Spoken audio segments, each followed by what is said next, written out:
exemptions, as we all know, deal with the assessments and the tax administration of all the trusts. And this assessment is very different from a normal assessment, because we do not deal with profit and loss account, but we deal with income and expenditure analysis of the trust. We see whether the trusts are applying the funds which they have generated for the purposes for which they have been set up, which could be charitable, education, health, environment, etc. And we also have a responsibility to see that the assessment is done in a fair and reasonable manner, so that there are no errors.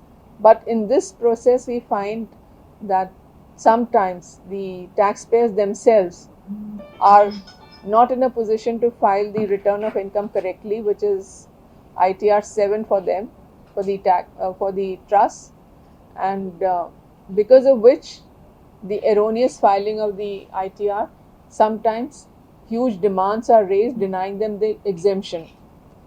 Now, the whole purpose of being here and having this outreach program is to have a dialogue with the tax practitioners also, so that they are able to explain it to their clients, that what are the details which are needed.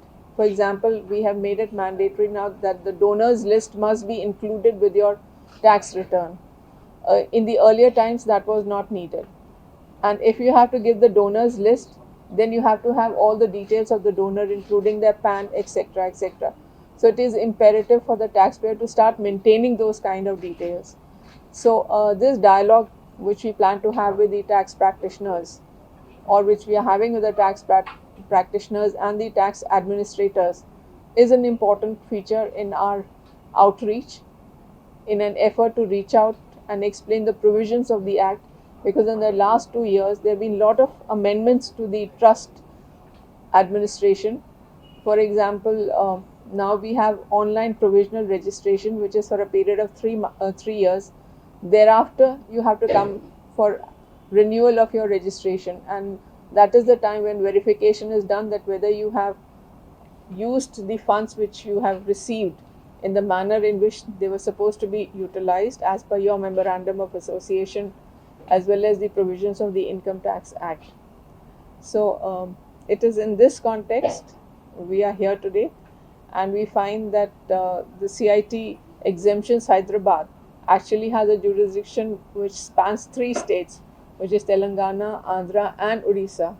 So it is important to be able to interact with the tax practitioners of these areas on one-to-one basis, so that they are able to understand the new changes which have been brought about, and they are able to help us in the improving the tax administration of the trust. So this is the purpose why we are here today, and we hope that we will be able to succeed in our mission.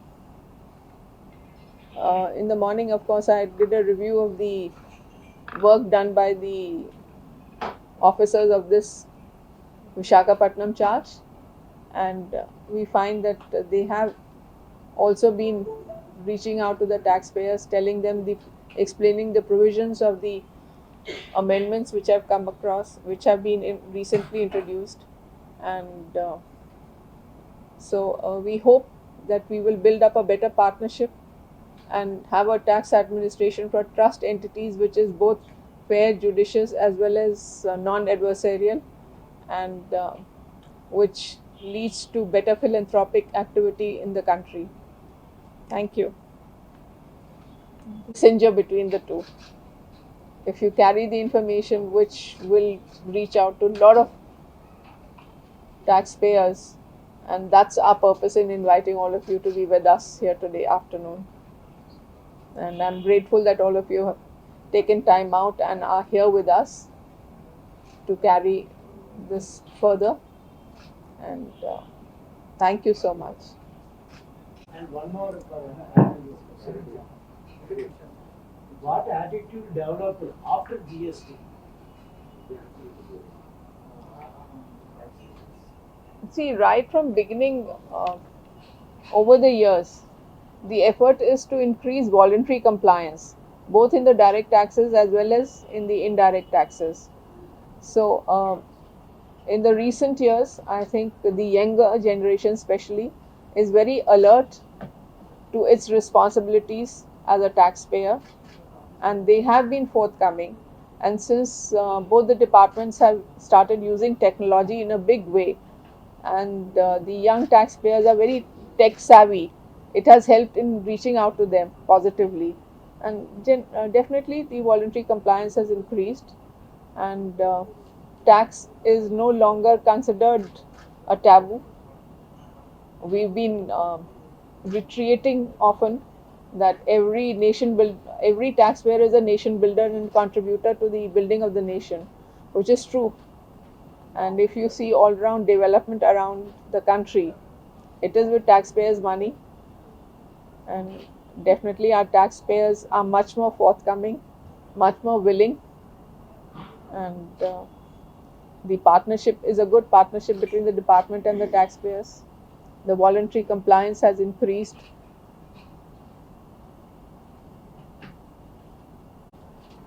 If I remember, in Vizag, we probably had very few in lakhs. Probably now the tax base would be, I think, must be touching almost 90 lakhs or something. At that time, it must be 9, 10 lakhs or something. So, but these are random figures. I can't say with certainty. But yes, overall, there is an increase in the taxpayer base.